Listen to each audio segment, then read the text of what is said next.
Hi everyone! Have you ever poured silicone for a mold only to find that it never fully cures or the surface stays sticky? Today we're going to break down the most common reasons why this happens, how to prevent curing failures, and how to make successful silicone molds every time.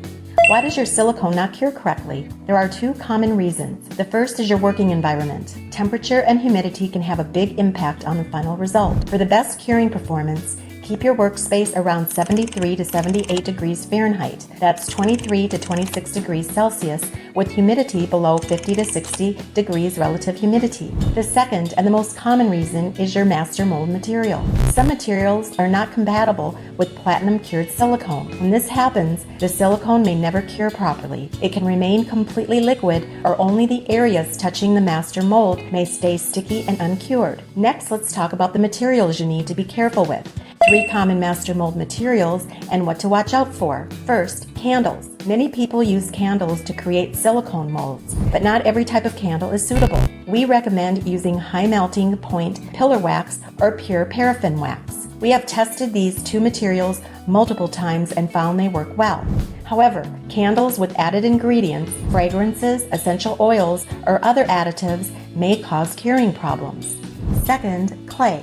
For making master molds, we recommend stone clay and air dry clay. The most important thing is to let the clay dry completely before using it. Any remaining moisture can cause problems and create many tiny holes or bubbles in your silicone mold.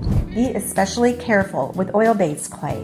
Many types contain sulfur compounds, amines, or other additives that can interfere with the platinum catalyst and prevent proper curing. Third, 3D printing materials. If your silicone stays sticky only where it touches your 3D print, the problem may come from the chemicals remaining on the print surface. This is especially common with some UV resin prints because uncured materials or surface residues can interfere with platinum silicone curing. So how can you prevent these problems? How to prevent silicone curing failures? First, choose a clean and dry master material. The easiest test is simple. The surface should be completely dry and should not feel sticky when you touch it. Second, always do a small test first. If you're unsure whether a material is silicone compatible, mix a small amount of silicone and apply it to a small area of the material. Check whether it cures properly before making a full mold. This simple test can save a lot of silicone and time. Third, use a protective barrier when needed. Adding a protective layer can reduce the risk of incompatibility. For example, you can apply a thin layer of nail polish over clay and let it dry completely before pouring silicone. However,